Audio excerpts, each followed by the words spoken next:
You're standing in a stone room, and the air is white with steam. The floor under your feet is warm, not from a fire in the room, from heat moving under the tiles. Somewhere above you, water is running. Cold, clean, on demand. You did not carry it here. Nobody did.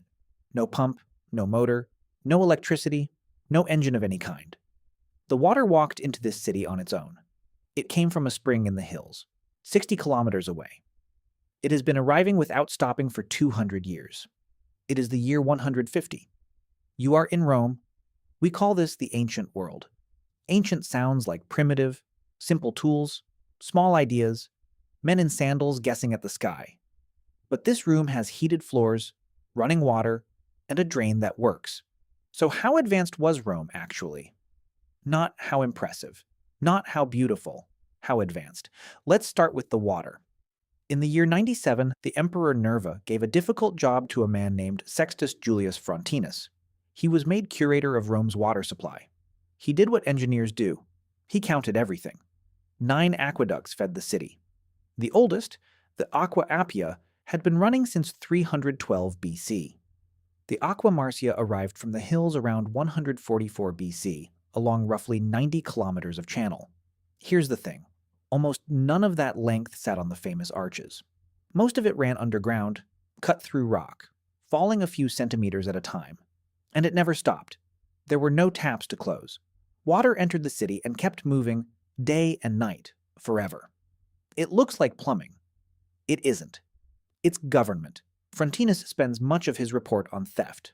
Punctured pipes, bribed inspectors, farmers tapping the line at night.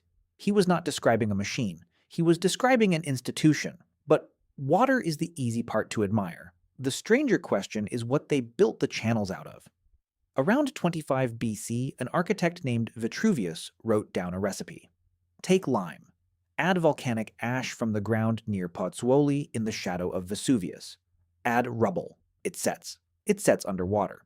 That material built the dome of the Pantheon, finished under Hadrian around the year 126.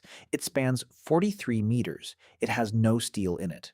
2,000 years later, it is still the largest unreinforced concrete dome on Earth. Now the strange part. Modern concrete is stronger on day one.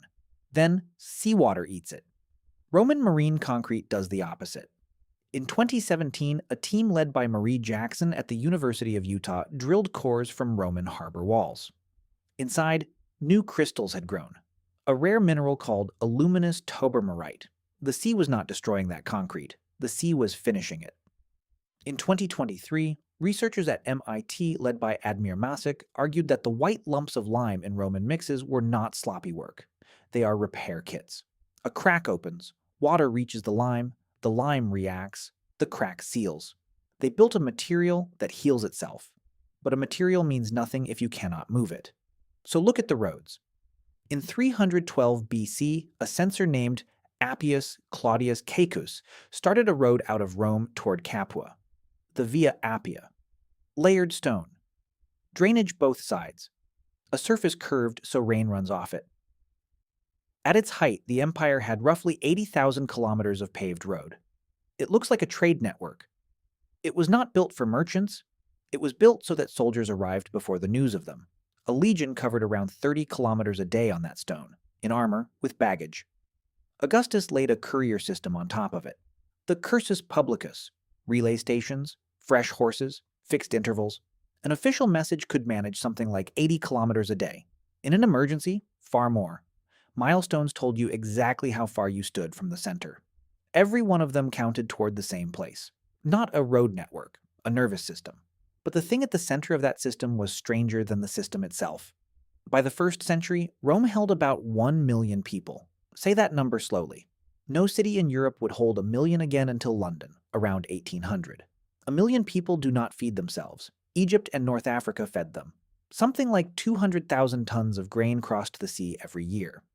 In the year 42, Claudius began a huge artificial harbor at Portus, because Ostia could no longer take the traffic. It looks like a market. It was not a market. It was an operation. The Annona put free wheat in the hands of roughly 200,000 citizens. Ship owners were given legal privileges for sailing in the dangerous season. Prices were watched. The alternative was a riot. Under the streets, the Cloaca Maxima carried the waste out to the Tiber. Parts of it still work. Rome was not a large town. It was a supply chain with temples on top. But a city that size leaves a mark you can measure. The mark is not in Rome. It is in Greenland. In the year 77, Pliny the Elder described the gold country of northwest Spain.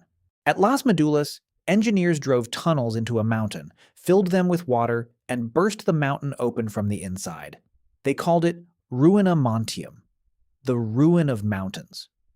Pliny gives a figure of around 20,000 Roman pounds of gold a year from those provinces. The mountains there are still the wrong shape. You can see the wound from orbit. Now the part no Roman could have known. Silver ore is lead ore. Smelt one, you release the other. Ice cores drilled in Greenland trap that smoke, layer by layer, year by year. Lead in those layers rises through the Republic. It peaks in the 1st century. Then, it falls off a cliff. Europe did not put that much lead into the air again until the Industrial Revolution, around 1800. It looks like a story about wealth. It is a story about atmosphere. Rome was industrial enough to change the air over an island 3,000 kilometers away. But if they were industrial, why did the machines never take over? Near Arles, in southern France, 16 water wheels once stood on a hillside at Barbegal. 2 parallel rows running down the slope, probably built in the 2nd century. Water fell from one wheel into the next. It was a factory. Estimates put its flour at bread for roughly 12,000 people. So they had water power? They had gears. And in Alexandria, around the year 60, a man named Hero described a sphere that spun on jets of steam. They had steam. They never had a steam engine. Historians still argue about why. Cheap labor is part of the answer, but it is not the whole answer. An engine needs cheap iron. It needs a cylinder bored true to the width of a hair. It needs coal and a reason. Barbegal was not a prototype of the future. It was a rare fix for a local problem. They did not fail to invent the engine. Nobody ever asked them for one. But they did ask questions about the body, and there they got further than you would expect. Galen was born in Pergamon in the year 129. At about 28, he became physician to the gladiators of that city. Mass trauma. Daily. With an audience. In Pompeii, buried in 79, archaeologists found a house full of surgical instruments. Scalpels, bone levers, forceps. A speculum opened by a screw thread. Roman surgeons pushed cataracts out of the line of sight. They tied off bleeding vessels. They amputated with tourniquets. Army doctors washed wounds with wine and vinegar, killing bacteria they had no idea existed. And now the turn. The theory was wrong. All of it.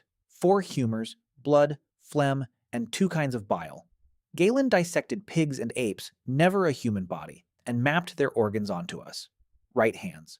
Wrong map. His mistakes became doctrine for 1,400 years until Vesalius opened a human corpse in 1543 and began correcting him.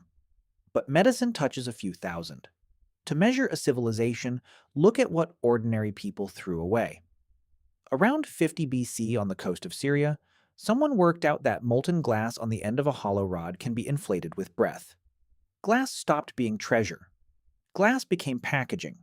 Bottles, cups, jars. Thick cast panes glazed the windows of the baths at Pompeii before the year 79. At La Graufisenka in southern Gaul, potters turned out red tableware by the shipload. Firing lists scratched onto broken pots count tens of thousands of vessels in a single kiln load. Each piece stamped with the maker's name. Standard shapes, standard sizes.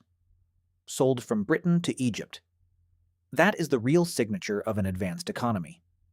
Not the monument. The thing you break and replace without thinking. A carpenter in Britain in the year 120 could eat off a plate made in France, drink from glass blown in the East, buy Spanish oil in a standard jar, and pay with coins struck 1,000 kilometers away. Within a few centuries, he could not. But the way that world ended is where the real question is hiding. In the year 537, Gothic forces under Vitiges besieged Rome and cut the aqueducts. The mills stopped turning. The baths went dry. Belisarius rigged floating mills on the Tiber to keep the bread coming. It was a patch on a corpse. The population had been falling for a long time already. Within a few generations, the city that once held 1,000,000 held perhaps 30,000. And the knowledge went with it. Not because the books burned. Vitruvius survived. The recipe survived. But nobody was commissioning harbors anymore. Nobody was paying for 90 kilometers of channel. Skills do not live in libraries. Skills live in demand. The Pantheon kept its record until Brunelleschi closed his dome over Florence in 1436. Hydraulic cement had to be worked out again from scratch. John Smeaton in 1756. Joseph Aspdin's patent in 1824. 17 centuries to get back to a mixing bowl. But the real achievement was never the dome. It was never the ash, or the arch, or the crystal in the concrete. The real achievement was continuity. An aqueduct is not an object. It is a promise, renewed every year by people who will never meet each other. Someone inspects it, someone funds it, someone punishes the man who drills into it.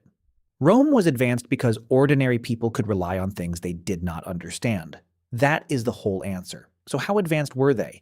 It is not one thing. It is chemistry. It is logistics. It is law. It is bookkeeping. It is a stamp on the bottom of a plate. It is one man in the year 97 counting pipes and finding the thieves. And it is fragile. It is always fragile. You're standing in a stone room and the air is white with steam. The floor is warm. Above you, the water is still moving. Nobody in that room can imagine it stopping. That is not arrogance. That is simply what advanced feels like from the inside. The floor stayed warm for 400 years. Then it didn't.